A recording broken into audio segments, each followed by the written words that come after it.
Army establish किया, army को centrally pay करता था, the army were centrally paid and recruited, सेना का नियमित रिक्रूटमेंट होता था।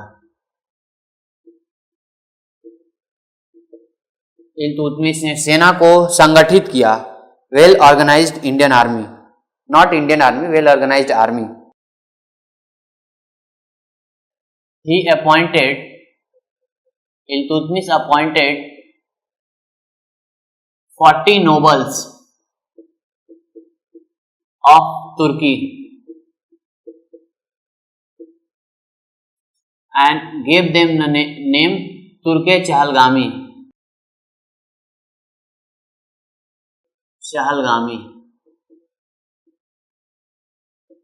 तुर्के-चहलगामी एक पद बनाया जिसमें 40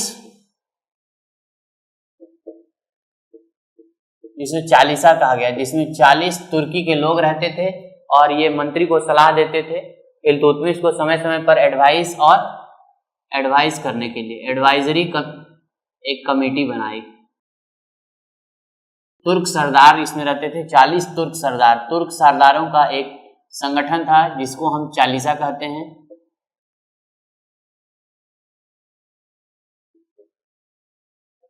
संगठन जिसे चालीसा कहा गया। 40 नोबल तुर्के-चहलगामी इंडियन हिस्ट्री में सबसे पहले स्टार्ट करने वाला रूलर था इल्तुतमिश।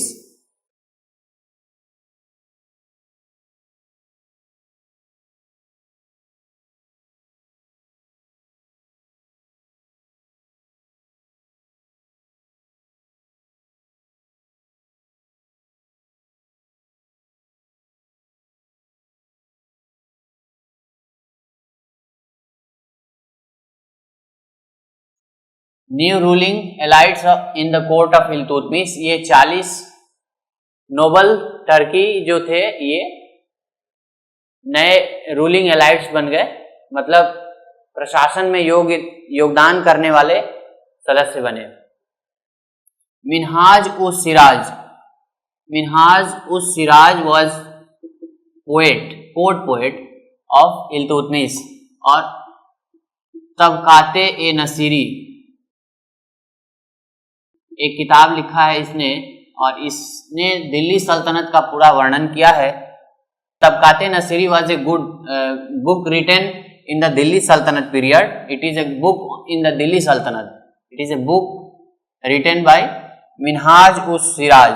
ही वॉज द कोर्ट पोएट, एक दरबारी कवि था इल्तुतमिश के समय।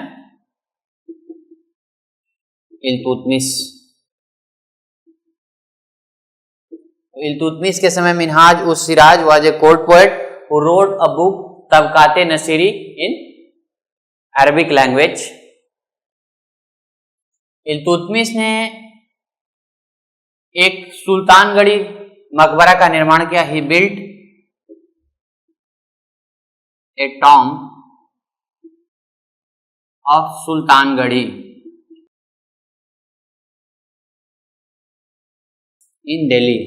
दिल्ली में पहली बार मकबरा बनाने वाला, सुल्तानगढ़ी नाम का मकबरा बनवाने वाला पहला रूलर इल्तुतमिश था।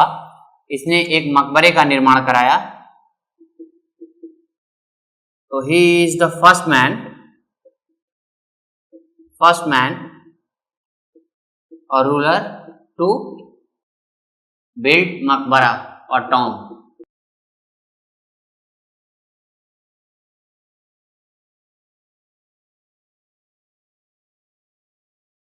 तो tomb, he is the father of tomb.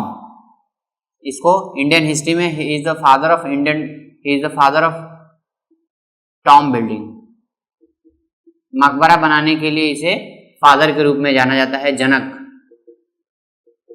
प्रश्न पूछा गया है, who is the father of tomb building in the Indian history?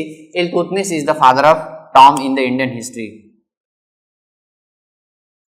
He build Jama Masjid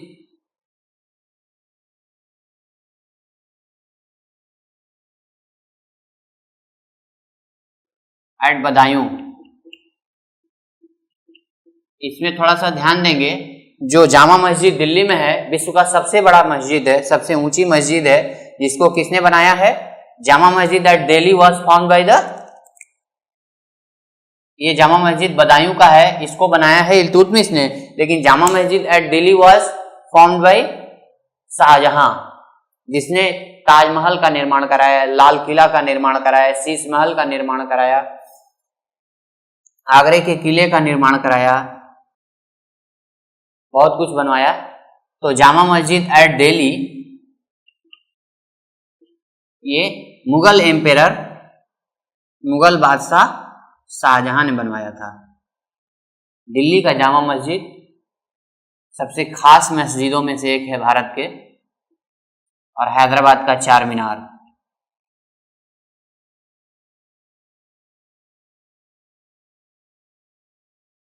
तो जामा मस्जिद को मुगल एम्पेरर शाहजहां ने बनवाया था।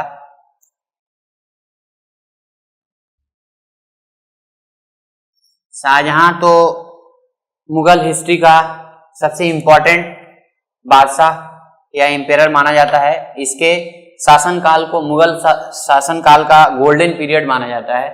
इसके समय में आर्किटेक्चर एंड कला, art and architecture was at its zenith, अपने चरम सीमा पर थी शाहजहां के। शाहजहां ने अपने सिंहासन पर, मयूर सिंहासन जिसको कहा जाता है, उसमें कोहिनूर हीरा फिट करवा दिया था, और उस कोहिनूर हीरे के ऊपर वो बैठता था शाहजहां। तो अजीमो शान शहंशाह की उपाधि शाहजहां को मिली थी। तो शाहजहां के बारे में हम लोग बाद में लेटर फेजेज में डिस्कस करेंगे। अभी हम लोग चलते हैं इल्तुतमिश के ऊपर।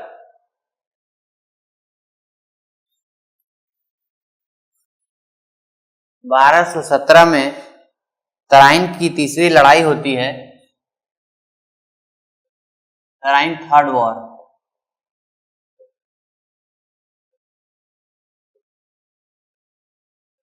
और उस समय दो लोग होते हैं, एक तो इल्तुतमिश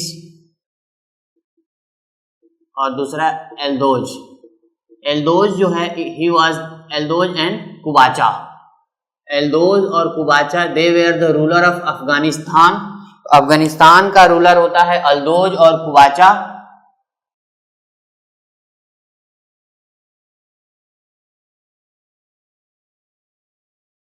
और इल्तुतमिश दिल्ली से, दोनों में लड़ाई होती है, दिल्ली जीत जाती है। Iltutmish defeated Yalduz and Qubacha.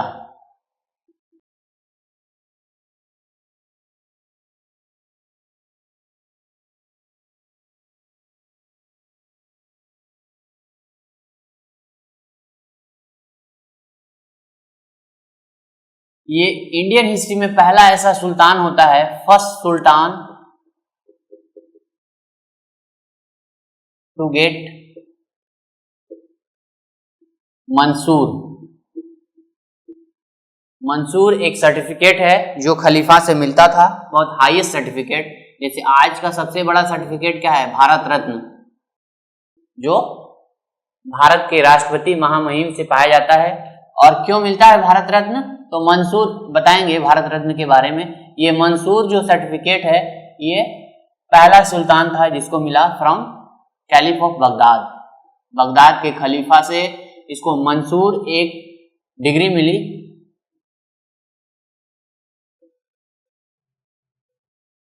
Baghdad के खलीफा से इसको मंसूर डिग्री मिली, पहला सुल्तान। दूसरा सुल्तान पूछा जाता है कि who was the second sultan to get Mansur. तो सेकंड सुल्तान कौन था? पहला तो इल्तुतमिश था। दूसरा सुल्तान, भारत के इतिहास का पागल बादशाह जिसको कहते हैं, वो रहता है मोहम्मद बिन तुगलक।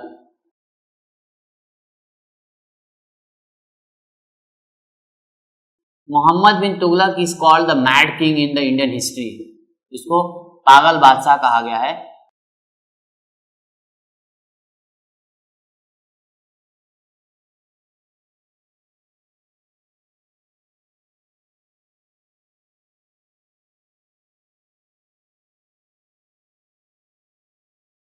और तीसरा बादशाह कौन होता है? तीसरा सुल्तान, थर्ड सुल्तान। तीसरा सुल्तान होता है फिरोज शाह तुगलक।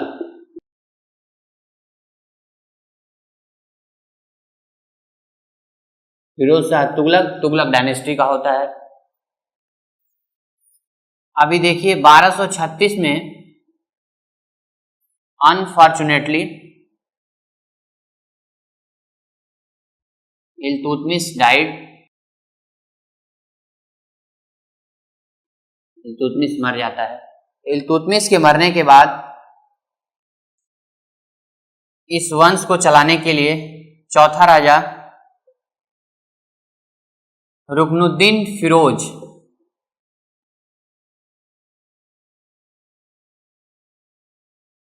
दिल्ली की गद्दी पर बैठता है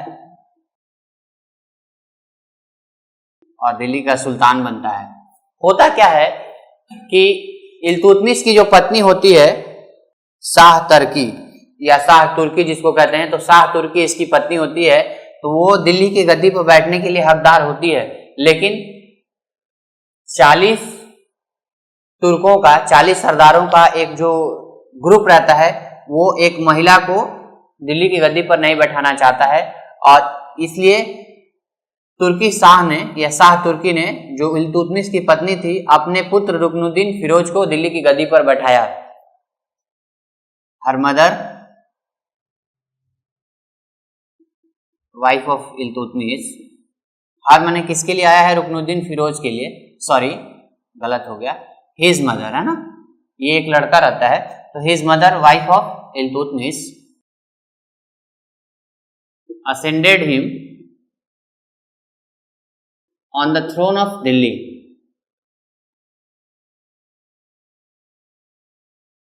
बारह सौ 36 में इसको दिल्ली की गद्दी पर बैठाता है, लेकिन वो एक अयोग्य शासक था, दिन रात भोग विलास में विलीन रहता था। He was impotent. तब क्या होता है, इसकी देखभाल her mother his mother was caring the kingdom, पूरे दिल्ली एंड किंगडम को, इंटायर किंगडम को देखभाल करती थी।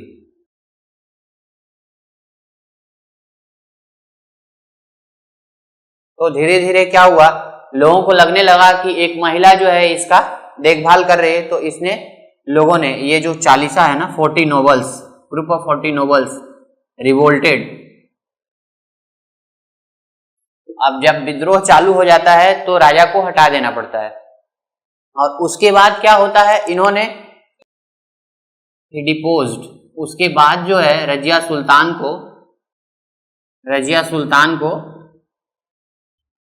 दिल्ली का नया सुल्तान बनाता है, जो कि भारत के इतिहास में एक बहुत ही अहम कड़ी है। रजिया सुल्तान पूरे मध्यकालीन भारत में मिडाइवल हिस्ट्री में एकमात्र मुस्लिम महिला शासक रजिया सुल्तान। तो आगे ये सल्तनत को, दिल्ली सल्तनत को संभालती है रजिया सुल्तान, बहुत ही बहादुरी से काम लेती है। एक महिला होते हुए भी 40 तुर्कों के समूह से बदला, 40 तुर्कों के समूह के विद्रोह को कुचलते हुए दिल्ली के सल्तनत पर आसीन होती है और दिल्ली सल्तनत का प्रशासन बखूबी निभाती है।